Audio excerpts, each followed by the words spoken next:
अच्छा जी, अस्सलाम वालेकुम किड्स। आपके पेज नंबर 46 और इसमें है position of adverbs. Position of adverb समझने से पहले आपको पता होना चाहिए एडवर्ब क्या है ना। एडवर्ब डिफाइन करता है या तो वर्ब को या एडजेक्टिव को मज़ीद डिफाइन कर रहा होता है, ठीक है ना, या फिर भी किसी और ही एडवर्ब को जुमले के अंदर। यानी कि इसका मतलब है कि जुमले में कभी कभी एक से ज़्यादा एडवर्ब इस्तेमाल हो जाते हैं। अच्छा जी, पोजीशन क्या होती है एडवर्ब की? या तो वो वर्ब से पहले होता है या वो सेंटेंस के लास्ट में होता है। अच्छा, अगर एक से ज़्यादा एडवर्ब इस्तेमाल हो गए हैं तो फर्स्ट ऑफ ऑल सबसे पहले नंबर पे कौन सा हम रखेंगे? एडवर्ब ऑफ मैनर रखेंगे, फिर उसके बाद एडवर्ब ऑफ प्लेस रखेंगे, फिर एडवर्ब ऑफ टाइम रखेंगे and then last adverb of frequency. ठीक है ना, आप इसे इस तरह भी याद कर सकते हो, एम्पिटी। ठीक है ना, यूजली आपके जो है यही 4 किस्म के एडवर्ब आते हैं। इसके अलावा भी एडवर्ब की टाइप्स हैं, लेकिन adverb of manner, adverb of place, adverb of time and adverb of frequency. ठीक है, अब यहाँ हमने जस्ट जुमले में एडवर्ब को प्लेस करना है और उन्होंने एक ही एडवर्ब दिया हुआ है, तो हमने उसकी प्लेस तो हमें पता चल गई है, या तो वर्ब से पहले होगा या एट द लास्ट सेंटेंस होगा। Your first sentence is I am happy when it is my birthday. अब हमने इसमें ऑलवेज एडवर्ब है, इसको डालना है। I am always happy when, क्योंकि हैप्पी क्या है हमारा? वर्ब है। My brother often gets up, gets up क्या है हमारा? वर्ब है। ठीक है ना, फिर लास्ट नाइट, अब ये बता रहा है, अब ये ऐसी चीज़ें tomorrow, last night, yesterday, beautifully, ये सब आपको पता है कि जुमले के लास्ट में आती है। He went to the market last night. Have you ever been, इसमें वर्ब है। Have you ever been to Hunza valley. ठीक है ना, the words were cheeping beautifully.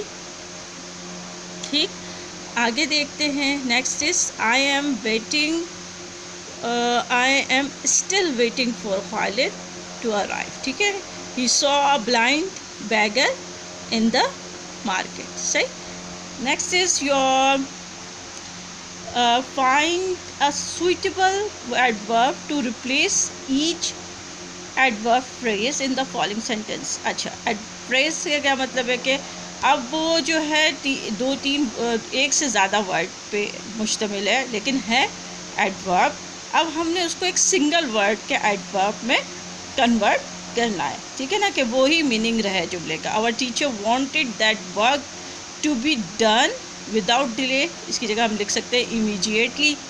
फिर without doubt, she is without doubt the most caring person I have meet, undoubtedly. ठीक है ना, the most caring person I have meet. ठीक है, next is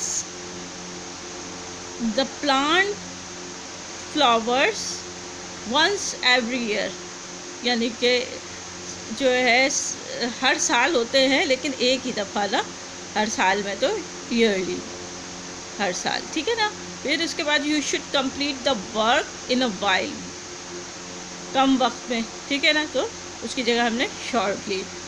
the two old friends meet each other by accident, accidentally, by accident की जगह हम accidentally लिख सकते हैं। ठीक है, देन इन्होंने इन्फिनेटिव्स और जेरेंट्स के बारे में बताया है।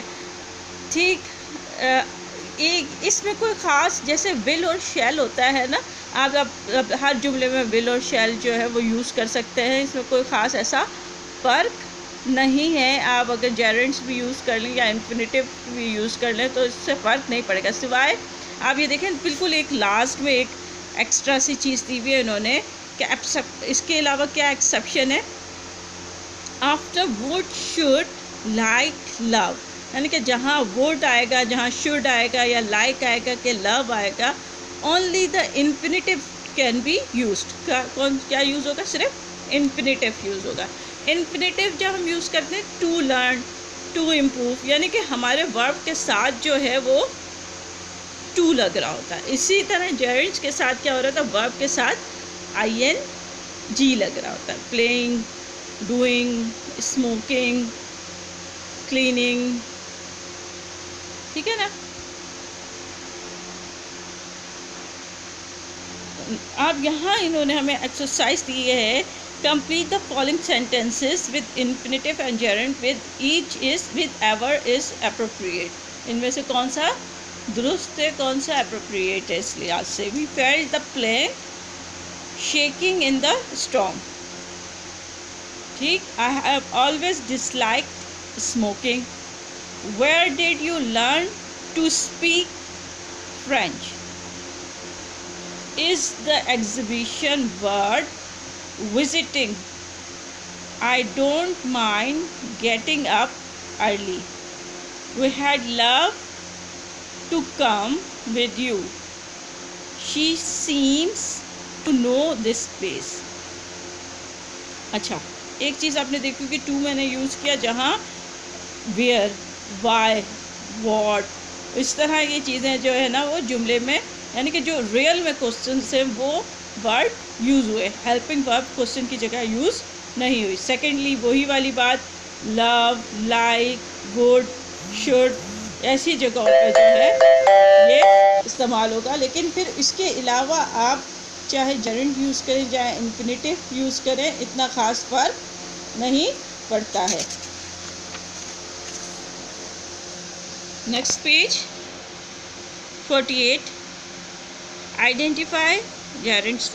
हम अभी देखा कि ING लगा हुआ होता है उन वर्ड्स में, और इन्फिनेटिव में टू लगा हुआ होता है। फर्स्ट वाला देख ले तो minor cuts and scraps usually stop bleeding, Geraint हो गया। टू क्लीन इन्फिनेटिव हो गया इसमें। थर्ड लाइन में डोंट कीप चेकिंग, जेरेंट हो गया। टू सी इन्फिनेटिव हो गया। ब्लीडिंग फिर अगेन जेरेंट। फिर इसके पास so try to keep infinitive हो गया आपका। Next, if a rash appears stop using, ठीक है ना, ING के साथ जेरेंट। फिर the dirt and debris remains in bound after washing, gerunds हो गया। Use tweezers clean with alcohol to remove, है ना, इन्फिनेटिव हो गया।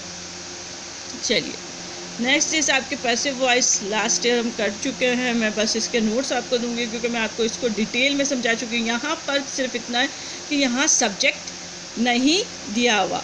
अब ऐसा सेंटेंस जिसमें सब्जेक्ट ना हो तो फिर आप जो है उस पर क्या करेंगे, उसको पैसिव में कैसे चेंज करेंगे, ठीक है। इसके साथ में मैं आपको बता देती हूँ। You must put out all smoking materials, ठीक है। ऑल स्मोकिंग मटीरियल तो आ गया हमारे पास, सही है।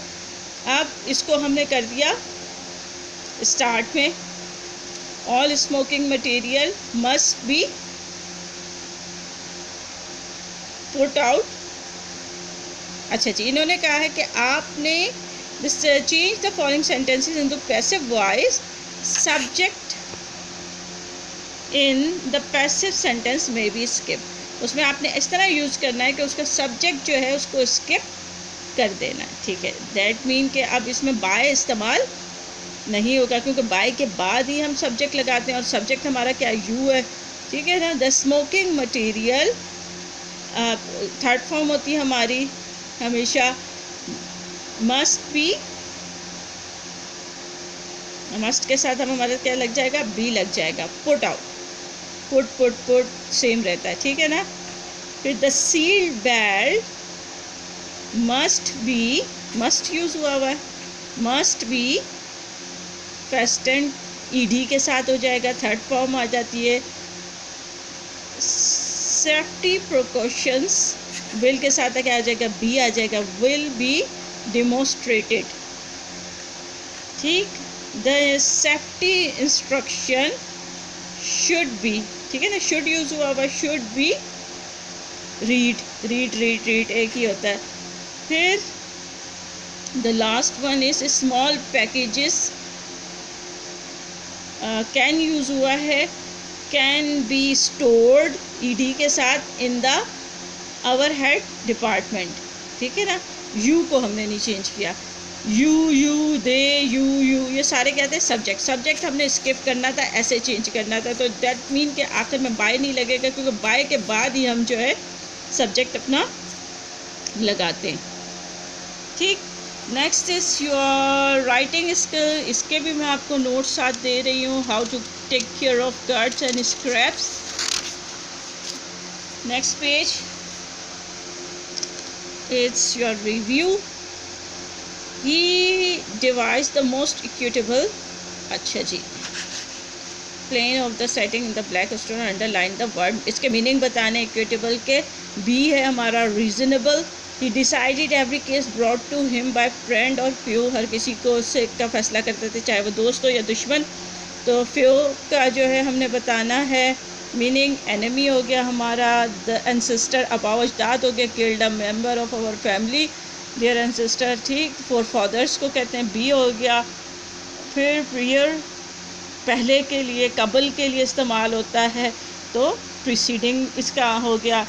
कस्टम, अनदर पॉपुलर कस्टम, रिवायत है यहाँ, इससे मुराद है जो मुसलसल हो रही है, तो प्रैक्टिस. सही है ना. अच्छा जी. First aid knowledge ranges from take care of the cuts to dealing with the unconscious victim. Victim यहाँ कौन है? जो बीमार है, जो मरीज़ है. तो सफ़र सी हो गया हमारा. नेक्स्ट इसका मतलब है कि हम इसका हम मायनी लफ्ज़ देखेंगे तो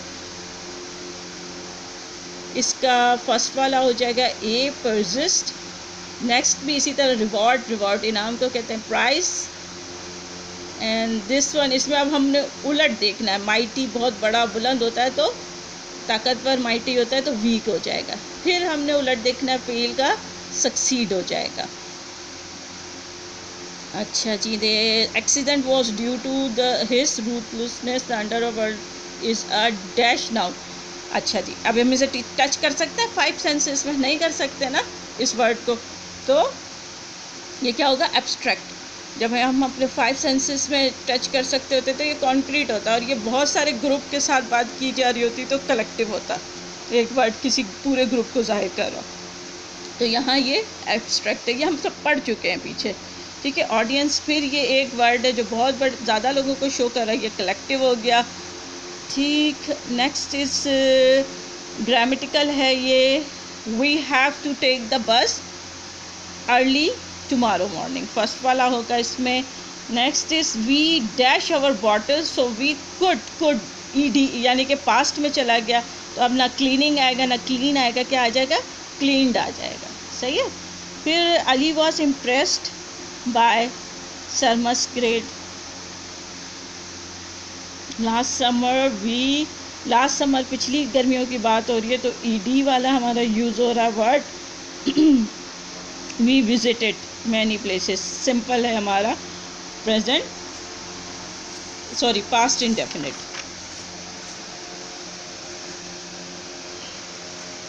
all students dash for prizes. Compete, मुकाबला करने को कहते हैं. ठीक है. बी पार्ट आ जाएगा. Didn't you see the sign? You dash drive at the more than 30 miles per hour. Should not. ठीक है ना. ये भी हम कर चुके हैं ना पीछे. You dash find Lumna in the garden, but I doubt it. You might find Lumna in the garden, but I doubt it.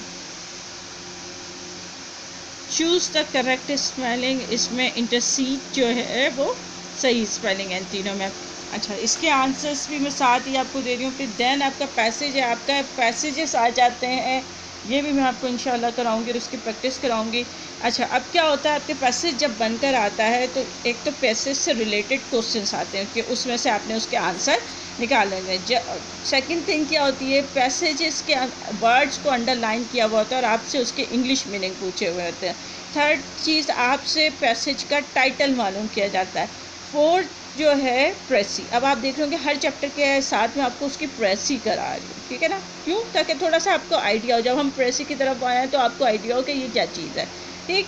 हमेशा प्रेसी जो होती है वो आपका जो मटेरियल होता है उसका 1/3 आपने करना होता है. सपोज़ अगर 9 लाइन्स है तो आपने उस पूरे पैराग्राफ को 3 लाइन्स में डिफ़ाइन करना है, और वो 3 लाइन्स आपकी अपनी वर्डिंग होगी. ठीक है ना. अच्छा. इसमें पैसेज में कभी भी ऐसा नहीं होता कि आपके बुक में से जो डेफिनेटली वाली चीज़ें हैं वो ही आ जाएं. कहीं से भी कुछ आ जाएगा. इसके लिए प्रैक्टिस की ज़रूरत है. तो इंशाल्लाह जब हमारे स्कूल दोबारा खुलेंगे तो इसकी भी मैं आपको प्रैक्टिस कराऊंगी. कोई ना कोई जो है पैसेज आपकी ग्रामर बुक में से आपको बता के, और फिर आप उसकी प्रेस ही करेंगे, उस टॉपिक को जो है कोई उन्वान देंगे उसका, ठीक है। और देन मैं आपको कुछ वर्ड अंडरलाइन कर दूँगी, क्योंकि जितनी आपकी वोकैबुलरी अच्छी होगी आप उतना ही उसको ज़्यादा अच्छा लिख सकते हैं, कि आपको पता होगा कि इसके क्या मीनिंग है। स्टार्ट में मैं आपको घर के लिए दूँगी ताकि जो है आप उसको ग्रामर आप उसको डिक्शनरी में देखकर जो है उस वर्ड के मीनिंग लिख सकें इंग्लिश टू इंग्लिश। सही है। अच्छा, नेक्स्ट आपके यहाँ है तो पैराग्राफ, लेकिन मैंने इसको जो है आपके हिसाब से ऐसे कर दिया, क्योंकि कोई भी टॉपिक आपके ऐसे में आ सकता है, ठीक है ना। Land pollution, the subject I like the most in school में, ये सारे आपको जो है इसके साथ ही अटैच करके दे रही हूँ आपके सारे। जो है आपने फिर इसे नीट कॉपी में करना होगा। Traffic problem of a big city, school discipline. अच्छा, रेनी डे हम कर चुके हैं लास्ट उसमें, तो ये मैं फिर आपको दोबारा नहीं करा रही। मोस्ट मेमोरियल ट्रिप, और ये हम पोएम में कर चुके हैं, पैराफ्रेज, ठीक है। यहाँ आपका ये जो है आज का लेक्चर फिनिश होता है। इसके साथ ही जितने भी चीज़ें थी वो मैं आपको उसके नोट्स में दूंगी, और काइंडली आप लोग जो है इसे नीट कॉपीज़ में करें।